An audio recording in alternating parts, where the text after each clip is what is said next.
नमस्कार दोस्तों, मैं प्रिंस सैनी आपका स्वागत करता हूं हमारे चैनल लर्न एंड ग्रो में। आज हम बात करेंगे न्यूटन जो सेकंड लॉ है उसके जो परिणाम हैं उनके कंसीक्वेंसेस के बारे में बात करेंगे। यानी कि कंसीक्वेंसेस जो रिजल्ट हैं, जो परिणाम हैं Newton second law of motion के, वो क्या हैं। तो उसके कुछ हम 6 से 7 पॉइंट डिस्कस करेंगे कि ये कहना चाहता है न्यूटन सेकंड लॉ, या कहें कि ये कंक्लूजन है टोटली उसका। तो उसके बारे में बात करेंगे। तो सबसे पहला पॉइंट क्या है जो ये कहना चाहता है, जो हम रिजल्ट में ले रहे हैं, एक परिणाम में ले रहे हैं, वो क्या है?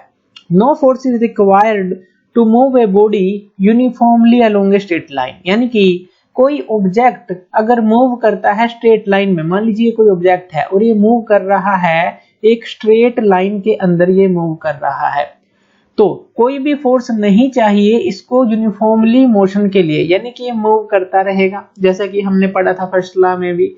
तो सेकंड लॉ का परिणाम ये निकलता है कि ये कहना चाहता है कि इसको किसी भी फोर्स की जरूरत नहीं पड़ती। अब कब नहीं पड़ती, तो ये भी बात ध्यान देने वाली है। जो न्यूटन सेकंड लॉ के अकॉर्डिंग क्या है, पहले तो हम सारा कुछ देख लेते हैं। F इक्वल टू ma के बराबर है, यानी कि force equal to mass into acceleration के बराबर है, ये फॉर्मूला है। अब देखिए, जब कोई बॉडी है, जब मान लीजिए कोई बॉडी है और ये यूनिफॉर्मली चल रही है अलोंग ए स्ट्रेट लाइन, तो यहाँ पे मान लीजिए कोई फोर्स ऑफ फ्रिक्शन आप नहीं लेते, यानी कि कोई फ्रिक्शन की फोर्स आपने नहीं ली, और इसी तरह से कोई जो मान लीजिए एक्सेलरेशन जो है वो जीरो है, फोर्स ऑफ फ्रिक्शन हमने नहीं ली, एक्सेलरेशन या फिर रिटार्डेशन जीरो ले ली। यानी कि अगर हम एक ही बात करें, जीरो है, फोर्स ऑफ फ्रिक्शन हमने कोई भी नहीं ली, या इस तरह की कोई भी अपोज करने वाली फोर्स नहीं ली, तो ए अगर हम एक्सेलरेशन जीरो मान लें तो एफ क्या आ जाएगा, हमारा जीरो आ जाएगा, क्योंकि एक ही जगह जब जीरो पुट करेंगे, यानी कि no external force is required. इसका मतलब तो यही हो गया कि कोई भी एक्सटर्नल फोर्स जो है रिक्वायर्ड नहीं है। तो इस तरह से आप कह सकते हैं कि यहाँ पे जो ये कहना चाहता है, जो न्यूटन जो सेकंड लॉ कहना चाहता है कि फ्रिक्शन अगर हम ना लें या इस तरह की कोई अपोजिंग फोर्स ना लें तो ये यूनिफॉर्मली मोशन में रहेगी, और जो है इसके लिए किसी एक्स्ट्रा फोर्स की जरूरत नहीं है इसको यूनिफॉर्मली मोशन में रखने के लिए। तो पहला परिणाम तो ये निकल के आता है। दूसरा, accelerated motion is always due to an external force. अब देखिए, ये दूसरी बात हो गई कि ये तो हमने यहाँ एक्सेलरेशन दिखा दी कि जीरो है, लेकिन अगर ये कहें कि एक्सटर्नल फोर्स अगर लगा दें इस पे तो एक्सेलरेटेड मोशन होगा। ये यही कहता है कि अगर एक्सटर्नल फोर्स लगा दे तो कोई भी ऑब्जेक्ट है वो एक्सेलरेटेड हो जाएगा, यानी कि यूनिफॉर्मली नहीं रहेगा, उसकी गति बढ़ जाएगी। तो ये कहना चाहता है। तो अब इसके अंदर 3 पॉइंट आते हैं। सबसे पहले अगर हम इसके अंदर लें स्पीड का, कि जो स्पीड है किसी भी ऑब्जेक्ट की या बॉडी की वो चेंज हो सकती है।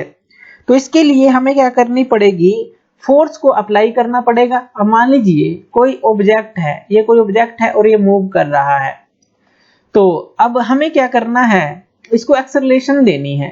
तो हमें इसको क्या करना पड़ेगा, फोर्स अप्लाई करनी पड़ेगी। कोई भी जो फोर्स है वो अप्लाई करनी पड़ेगी ताकि हम इसको एक्सेलरेशन दे सके।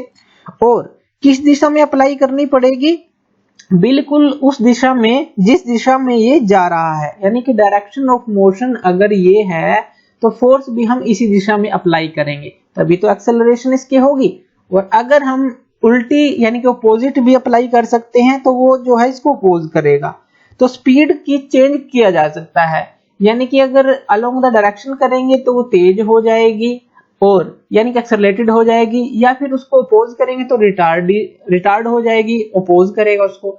तो एक्सेलरेशन मोशन की अगर बात करें तो ऑलवेज ये होगी एक्सटर्नल फोर्स के कारण और उसी डायरेक्शन में होनी चाहिए। तो स्पीड को हम चेंज कर सकते हैं, पहला पॉइंट। दूसरा पॉइंट, अगर हम दूसरा पॉइंट देखें कि डायरेक्शन को भी हम चेंज कर सकते हैं, तो डायरेक्शन को भी चेंज कर सकते हैं। अब इसकी डायरेक्शन को कब चेंज किया जा सकता है, अगर हम फोर्स को अप्लाई करें। अब इसकी डायरेक्शन को हमें मान लीजिए इस दिशा में इसको भेजना है, तो हमें क्या करना पड़ेगा, बिल्कुल इसके परपेंडिकुलर डायरेक्शन में फोर्स लगानी पड़ेगी। तो डायरेक्शन को भी चेंज किया जा सकता है अगर हम फोर्स लगाते हैं परपेंडिकुलर। ध्यान रखिए, अगर एक्सेलरेशन को बढ़ाना है तो अलोंग द जो मोशन है वहां फोर्स लगानी है, डायरेक्शन को चेंज करना है तो परपेंडिकुलर फोर्स लगानी है। तीसरा जो पॉइंट है इसके अंदर कि जो वेलोसिटी है, वेलोसिटी जो है उसको भी चेंज किया जा सकता है। तो उसके लिए जो फोर्स है वो हम अप्लाई करेंगे इंक्लाइंड डायरेक्शन में। अब इंक्लाइंड डायरेक्शन में देख लीजिए, अब मान लीजिए ये ऑब्जेक्ट है और जो फोर्स है हम यहाँ पे अप्लाई कर दें, यानी कि इंक्लाइंड डायरेक्शन में अप्लाई कर दें। कोई भी एंगल मान लीजिए थीटा या अल्फा, कुछ भी मान लीजिए, इंक्लाइंड डायरेक्शन में हम फोर्स अप्लाई करेंगे। अब देखिए जो हमारा टेंजेंशियल कंपोनेंट होगा फोर्स का, अब फोर्स के दो कंपोनेंट बनेंगे, एक तो यहाँ पे हॉरिजॉन्टल बनेगा और एक जो है वर्टिकल बनेगा। अब जो है टेंजेंशियल कंपोनेंट, ये जो है टेंजेंशियल कंपोनेंट, तो इसको हम ft लिख देते हैं, ये जो टेंजेंशियल कंपोनेंट है, और ये जो है ये नॉर्मल कंपोनेंट है, इसको fn लिख देते हैं। तो फोर्स के दो कंपोनेंट बने। अब ये कहता है कि जो टेंजेंशियल कंपोनेंट है फोर्स का वो क्या करेगा, इस डायरेक्शन में स्पीड को चेंज करेगा, क्योंकि इसी डायरेक्शन में मूव कर रहा है वो, तो इस डायरेक्शन में वो स्पीड को चेंज करेगा।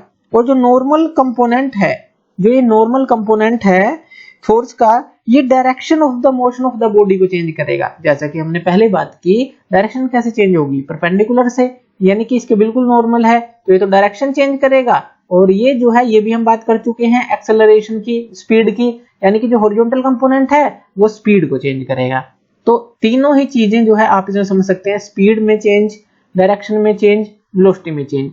और स्पीड में चेंज कब होगा, जब अलोंग, यानी कि मोशन के अलोंग आप फोर्स लगाएंगे और यहाँ पे परपेंडिकुलर लगाएंगे, और यहाँ पे वेलोसिटी में दोनों कंपोनेंट, ये तो स्पीड के लिए है यानी कि स्पीड को चेंज करेगा, और ये जो डायरेक्शन के लिए है फोर्स का कंपोनेंट, अगर फोर्स जो है आप इंक्लाइंड लगाते हैं। तो इस तरह से ये तीनों पॉइंट भी आप इसमें समझ सकते हैं। थर्ड पॉइंट समझते हैं, मेजरमेंट ऑफ फोर्स, यानी कि जो ये लॉ है ये फोर्स को मेजर करने का काम करता है। अब देखिए इसके अकॉर्डिंग क्या है, F इक्वल टू एम है, मास इनटू एक्सेलरेशन है, और एक्सेलरेशन को आप क्या लिख सकते हैं, एक्सेलरेशन क्या होगी, change in velocity by time, dv by dt आप इसको लिख सकते हैं।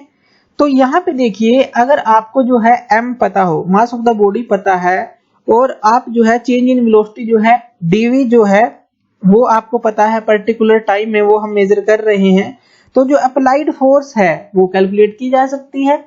तो मेजरमेंट ऑफ फोर्स का एक तरह से ये लॉ है, या कहें कि आप जो है इससे फोर्स को कैलकुलेट कर सकते हैं। ये तो सिंपल ही है, ये F इक्वल टू एम में से भी और एक्सेलरेशन का ये पुट करके ये जो भी चीजें आपको पता हो तो फोर्स को कैलकुलेट कर सकते हैं। तो मेजरमेंट ऑफ फोर्स तो आप आसानी से इसमें कर ही सकते हैं। चलिए बात कर लेते हैं जो फोर्थ पॉइंट है वो क्या है, Newton second law of motion का जो परिणाम है फोर्थ पॉइंट में हम कैसे लेंगे। इसमें ये कहता है कि जो Newton second law of motion है वो एक वेक्टर लॉ है। तो पहले तो हम ये समझ लेते हैं कि ये क्या है, एक वेक्टर लॉ है। अब ये वेक्टर लॉ क्या कहना चाहता है, यानी कि ये किसके बराबर है, तीन इक्वेशन के बराबर होता है, one for each component of the vector. यानी कि अगर हम बात करें fx की, इसको हम एक कंपोनेंट के लिए लिखें, यानी कि x कंपोनेंट के लिए लिखें, तो ये हो जाएगा dpx by dt, इसको आप लिख सकते हैं max। यानी कि देखिए ये एक कंपोनेंट के लिए हमने लिखी, तो ये तो एक इक्वेशन हो गई।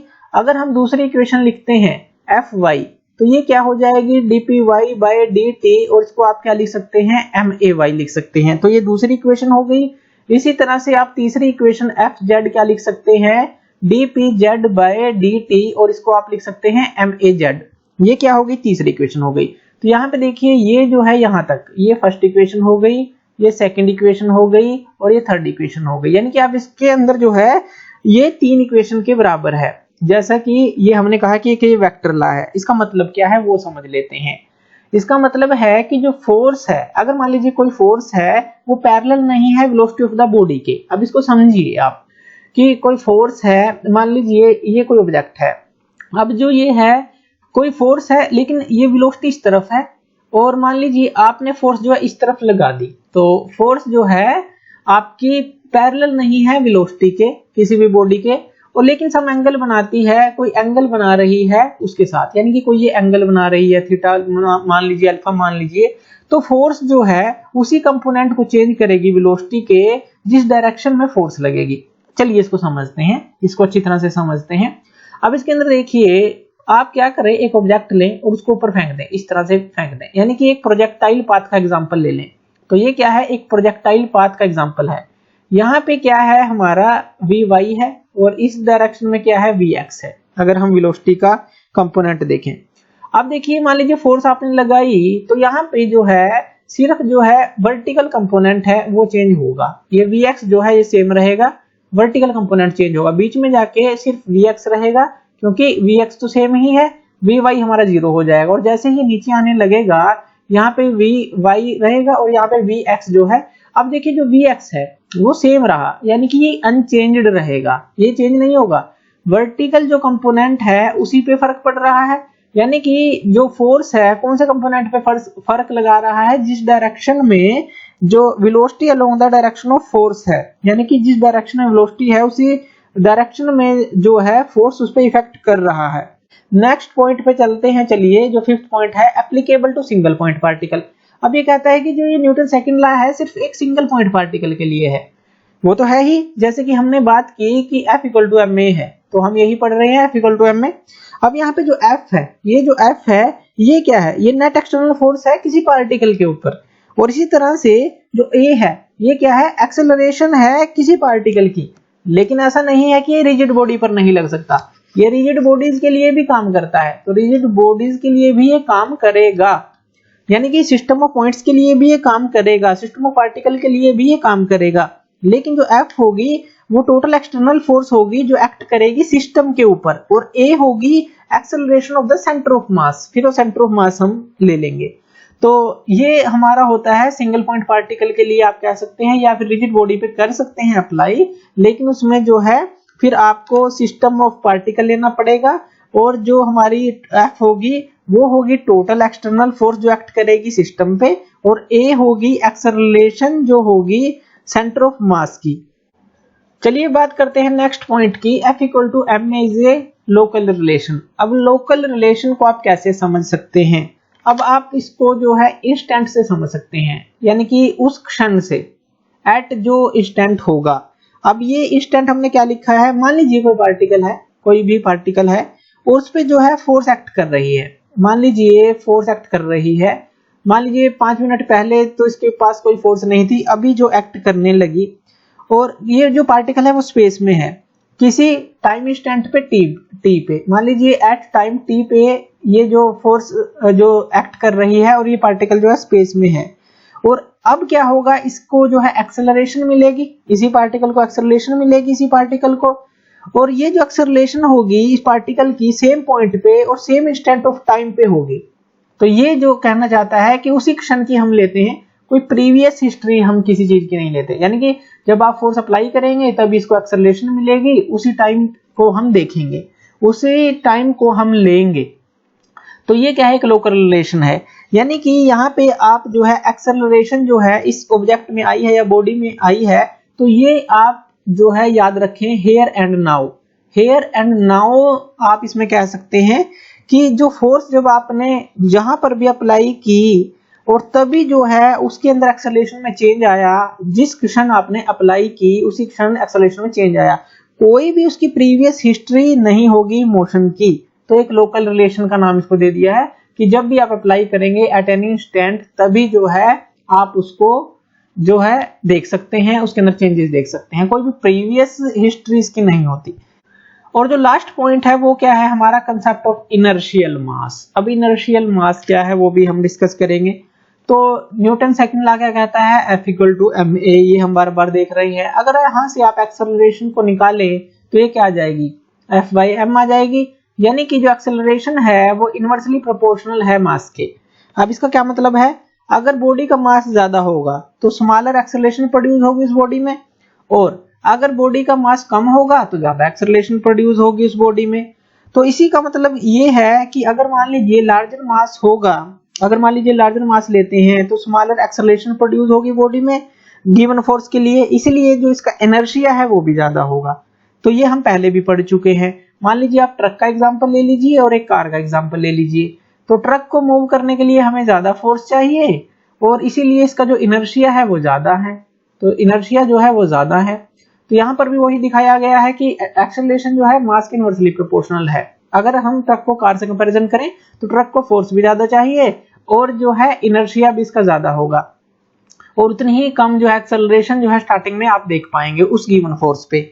इसमें आप मान लीजिए अगर आप a की वैल्यू 1 रखते हैं तो आपका f क्या आ जाएगा, यहाँ f इक्वल टू आ जाएगा m इंटू 1 आ जाएगा, यानी कि F इक्वल टू m आ गया, और जो m है यहाँ पे आप लिख सकते हैं कि ये जो है mi के बराबर आ जाता है। mi क्या है? इनर्शियल मास है। तो आप इनर्शियल मास को कैसे डिफाइन कर सकते हैं? इनर्शियल मास बॉडी का वो मास है, या कहें कि आप उसको as a force required to produce unit acceleration in the body, इस तरह से आप डिफाइन कर सकते हैं। तो इनर्शियल मास क्या है? आपने एक्सेलरेशन कितनी प्रोड्यूस की? यूनिट एक्सेलरेशन प्रोड्यूस की। तो जो बॉडी है, जो आपको फोर्स की रिक्वायरमेंट पड़ी एक, यानी कि यूनिट एक्सेलरेशन प्रोड्यूस करने के लिए एक बॉडी के अंदर, तो वो हो जाता है हमारा इनर्शियल मास। तो इसको आप कैसे एक डेफिनेशन देखें, inertial mass of the body as the force required to produce unit acceleration in the body, तो वो चीज है इनर्शियल मास कहलाती है। तो ये थे हमारे 7 point consequences of Newton second law of motion के बारे में। Thank you.